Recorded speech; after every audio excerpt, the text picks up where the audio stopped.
On 30th September 2019, months before anyone had ever heard of COVID-19, we published the first ever episode of the ECB Podcast. Back then, we discussed innovation in payments, Libra, blockchain, and crypto assets, and it sparked lots of interest, as you can imagine. Quite a lot has changed since then in the world, but also on the ECB Podcast. And today, we are recording our 100th episode. We've come a long way, and that's basically thanks to you, our listeners. And if you've enjoyed the journey, please subscribe and become part of the ECB Podcast community. You're listening to the ECB Podcast, bringing you insights into the world of economics and central banking. My name is Stefania Secola. And I'm Paul Gordon. And as you say, Stefania, we've hit a milestone, 1 to 100. It's taken us 5.5 years, this journey. In the 99 episodes so far, we've explored a wide range of topics related to central banking and banking supervision. We've chatted for about 2,200 minutes. It's a lot of conversation, and welcomed around 55 different guests. Of course, I'm relatively new. I've been a small part of that.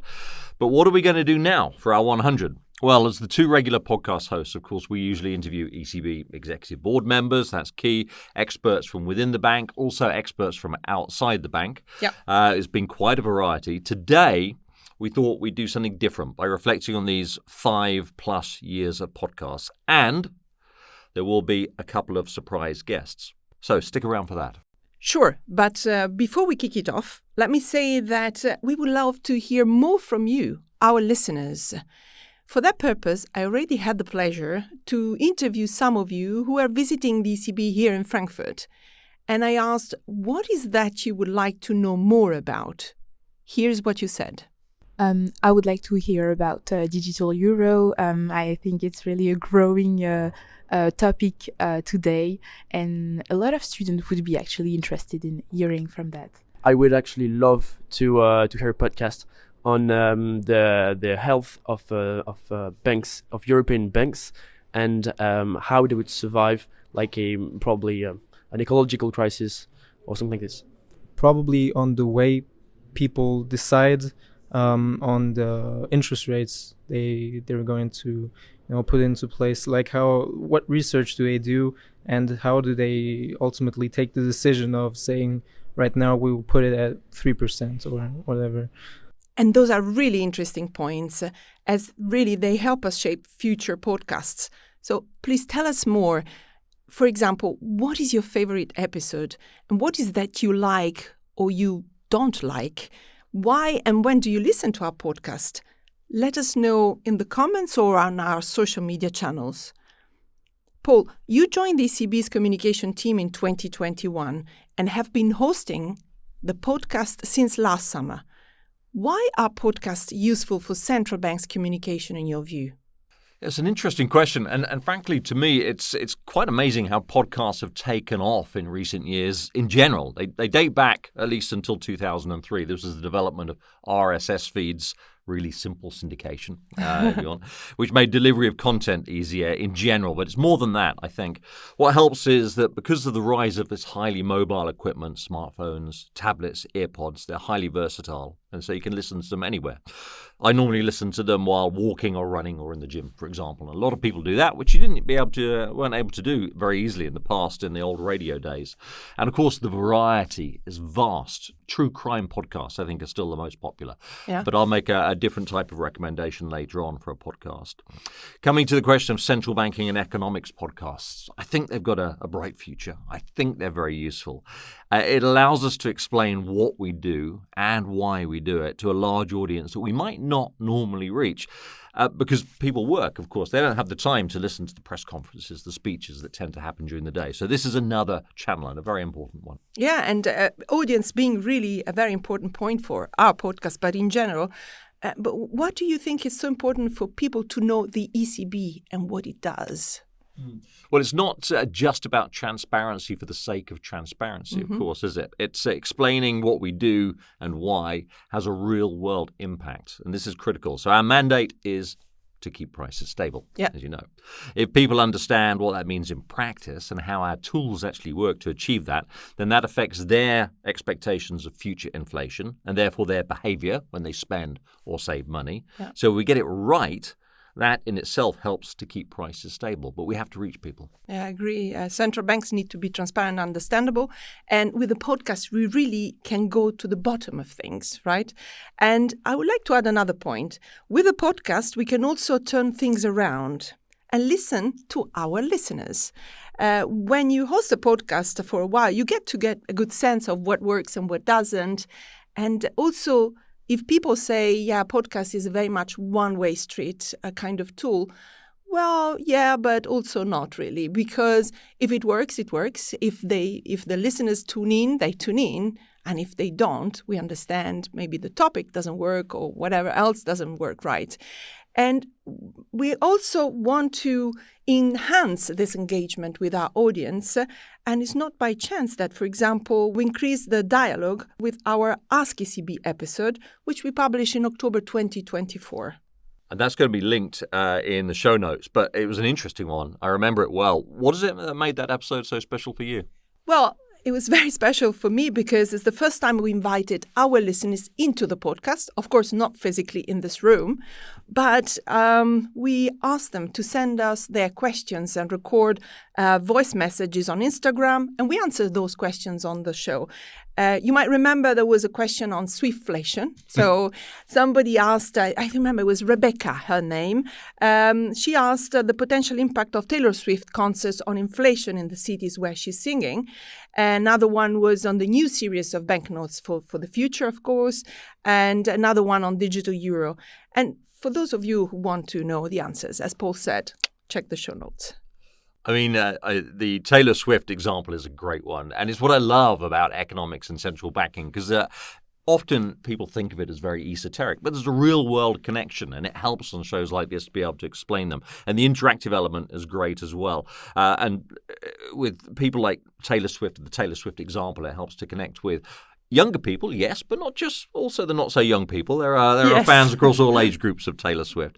So it helps us to build an engaged and one hopes loyal audience that comes back for more episodes. Absolutely, absolutely. And this is why we plan to do another episode, AskECB, in the future, and not so far away future. So if anyone listening has questions, please submit it as a voice message to the ECB Instagram channel. And we hope to hear from you. Of course, our account is also tagged in the show notes. But how about you, Paul? What is the episode that stood out in your view? There's only a small number of the ones that I've done myself to pick from there, but I am going to pick one of those, perhaps selfishly. It's one of the early ones. And what made it stand out was the setting, the topic, and the guest. It was one of our external guests, and it was at our annual central banking conference in Sintra in Portugal. I interviewed Moritz Schülerik, who's the president of the Kiel Institute for the World Economy. And the topic was how wars and geopolitics affect the economy and what it means for central banks. And I found it fascinating because what Moritz has done is research to try to quantify the impact of geopolitical events, whether nearby or far away, on people's real economic lives. The episode's called War, Geopolitics and the Economy. It was published in July 2024. And again, you can see that in the show notes. Long show notes this time. And this topic is still relevant today, even more than 6 months ago, with the geopolitical tensions and the protectionist tendencies. Yeah. I mean, this is key because there are obvious, tangible impacts to these tensions. The surge in energy prices when Russia invaded Ukraine, you see that at the petrol pump, for example, when you fill up your car. But the geopolitical tensions, speculation about tariffs, for example, also create uncertainty, and that complicates the outlook for the economy. It can hold back demand, of course, because people don't know when and what they should buy. It can also hold back supply, though, because companies may hold off on investment. So this is very important for us as a central bank when we work to ensure price stability, which is a balance of supply and demand, and also financial stability, because that uncertainty can extend to markets and banks. So you look at an episode like that, you listen to it, and it's a kind of an evergreen. You would hope all these tensions dissipate quickly, but they haven't. So it's a kind of evergreen you can still listen to today, 7 months later, and get useful insights, which is another great advantage of podcasts. The best ones don't date quickly. Yeah. Now, Stefania, I want to quiz you. I'm ready. Which episode would you say is our all-time top track, as it were, in terms of listens? Okay. If I have to think on top of my head, I have, I think, 3 in mind. One is related to interest rate hikes and what it meant for people, economy, inflation. And I think this date back in summer 2022. And I think back then it had lots of interest. It sparked lots of interest. Another one, I'm sure also hitting very high, is the discussion between President Christine Lagarde, EU Commission President Ursula von der Leyen, and the then US Secretary of the Treasury, Janet Yellen. I'm sure also this must be very popular. And a third one I have in mind is actually not one single episode, but a topic. Anything about digital euro sparks normally lots of interest. So in October 22, we recorded even 2 entire episodes just to digital euro. I think also those could be in the top ranks. Excellent. You've done your homework indeed. All of those were in the top most listened to episodes, but the podcast team has checked. We have a small podcast team, hardworking, and It's actually the one with Christine Lagarde, Ursula von der Leyen, and Janet Yellen. That was the big one, published in July 2021, a conversation about female empowerment, the need for an inclusive recovery, and transatlantic cooperation. It's always a popular topic. For our listeners, we'll link to all of the episodes in the show notes below, of course. Paul, I remember this episode very well. Yes, it was certainly a big one, but neither of us was the ECB podcast host at the time. So, and here is our first surprise guest, we asked our longtime host, Katie Ranger, about her experience back then. And here's what she said. I can remember this episode like it was yesterday. It was the first time we recorded outside of Frankfurt, and there was a lot of excitement in the team as we jumped on the train and headed to the European Commission in Brussels. Topic-wise, we managed to pack a lot into the episode. Female economic empowerment, the impact of the pandemic, and even international cooperation. But for me, there was something else that made it really unique. Listening to these 3 incredible leaders talking to each other in what was really quite an intimate setting. You felt like you were part of a conversation amongst friends. It was a really special episode for the team, and it's so good to see that even after several years, it's still popular with listeners. So that was Katie Ranger, the previous host of the podcast, and it was great to hear from her. Yes. What I like about that episode, and what many others, in fact, is that we can invite non-ECB speakers to discuss their views. Now, we've done this many times, as I mentioned. It's a great way to bring in external knowledge and get a different perspective. I have a next question, though. Who do you think is our all-time most frequent guest? Well, I guess it depends. No, it depends a bit how you count, because since December 2021, we have our President Christine Lagarde in the podcast presenting the monetary policy decisions at our press conference. And this happens every 6 weeks, which combined with her other appearances on the podcast must make her the front runner. But if you exclude these episodes, I think has to do with our chief economist, Philip Lane. He regularly joins the podcast to speak about development in inflation and the economy in the euro area. And just like in the episode last month, he is really a frequent guest here. I actually counted 11 appearances. Do you know that he even sat in one of our summer school series? So they were, 3 times in a row? And this was summer 2023. Yep. The podcast team confirms you are correct. It was Philip Lane. The summer school episodes were an interesting way of doing the podcast for us. What made it special in your view? Well, I think they are special because they really explain how our work impacts the life of Europeans. And consider, for example, when we speak about inflation and monetary policy, this is really at the heart of what we do here. And why is it relevant for our listeners and people out there? Because most of us as citizens, we work hard for money. We try to really go well with our goals when it comes to saving, investing, buying a house, starting a business. So monetary policy and the euro maintaining its value is very important to each and every European. It is really about preserving the value of our euro. And this kind of episode really explain how the ECB takes care of the euro and how this contributes to the stability that we all need when it comes to personal finances. Paul, do you know that we did one summer school also for banking supervision? I recall this was last summer. And basically we had our guest explaining how the work of banking supervision also has to do with citizens, because they keep the banks, their banks safe. And it was also at a moment where we had the Euro 2024, like the football matches. And one of our guests was very, very accurate to make metaphors to explain banking supervision using football. It was very interesting, I think. Sure, a lot of work went into that. That's wonderful. Now, you mentioned, Stefania, that the president is a regular guest on the podcast, and she is our second surprise guest of the day. For the occasion of the 100th episode, she sent us a voice message speaking about her favourite episode. So let me introduce ECB President Christine Lagarde. There have been many great episodes on monetary policy, the economy, financial stability, banking supervision, you just name it. But one of my favorite personal experiences was appearing on the podcast with Ngozi Okonjo-Iweala. And what did we talk about? Women in the economy and female leadership. That was about 2 years ago, but unfortunately, it doesn't make it less relevant. So if you have a chance, even in 2025, I can only recommend that you listen to that episode in particular and the other 99 ones. All the best. And this was President Christine Lagarde and her favorite episodes. And Paul, as you've seen, we've covered a huge variety of topics in our 100 episodes, and we plan to do more. We will indeed. But we're sadly near the end of this episode, but stay with us because one of the best bits of podcasts is the hot tip. And your 100th episode bonus is you get 2 hot tips today. Stefania, yours first. Indeed.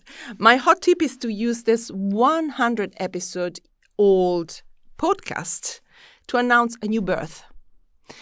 On 14th of January 2024, we launched a new YouTube channel called Espresso Economics, where we explain in a cool format a bit more about the basics.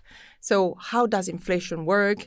What is supply and demand? How do prices come about, for example? It is really hot, like a good espresso in winter, and potentially fresh, like, a cool coffee in summer. So I recommend everyone to have a look. We'll, of course, add the link in the show notes. And for those who already know everything about it, and many of our listeners already know everything about it, please think if anyone in your community could benefit of this new YouTube channel called Espresso Economics. It's going to be worth listening to. I'm one of the people who has to review all of these in my role here at the ECB. So I've seen them all, and they're excellent, and I strongly recommend them. So my hot tip is it's another podcast series. It's called Things Fell Apart. Not Things Fall Apart, but Things Fell Apart. It's by British journalist John Ronson, who lives in the US. And he does a deep dive into the culture wars. And I think this is highly relevant for all of us at the moment. All those narratives that have been building up for years, such as the anti-vaccine movement, lockdown conspiracies, Davos conspiracies, Pizzagate, the satanic panic. He goes into all of these. But what makes his podcast stand out, that he goes as far back as he can to uncover the origin of these narratives. And he speaks to the people involved. He uncovers old interviews to try to work out why these narratives develop, because they don't come out of nowhere. It's sympathetically done. It's full of surprises. And as Ronson says, he refers to pebbles being thrown into a lake. When untruths spread, the ripples can be devastating. It feels more important than ever to try to hold on to the truth like driftwood in the ocean, because if not, we might drown. And for us, that's highly relevant. We want to make sure people understand the facts. And they can make their own analysis. They can do what they like, but the facts are very, very important in this current era. So that's Things Fell Apart. It's on the BBC Sounds app, for example, but also elsewhere, and I strongly recommend it. Cool. And this brings us to the end of our 100th episode of the ECB Podcast. Don't forget to submit your questions, dear listeners, for the next AskECB, as I said above. Give us your comments, what you like, what you don't. And thanks again to all of you for tuning in and making 100 episodes of the ECB podcast possible. You've been listening to the ECB Podcast with Stefania Secola and Paul Gordon. And if you like what you've heard, please subscribe. Please leave us a review. In the spirit of Europe, I'd like to end in French. It was Stefania who introduced this tradition of our farewells in foreign languages. I introduced the tradition of mangling it awfully. But the French I can probably reasonably handle. À bientôt. Until next time, thanks for listening. Thank you.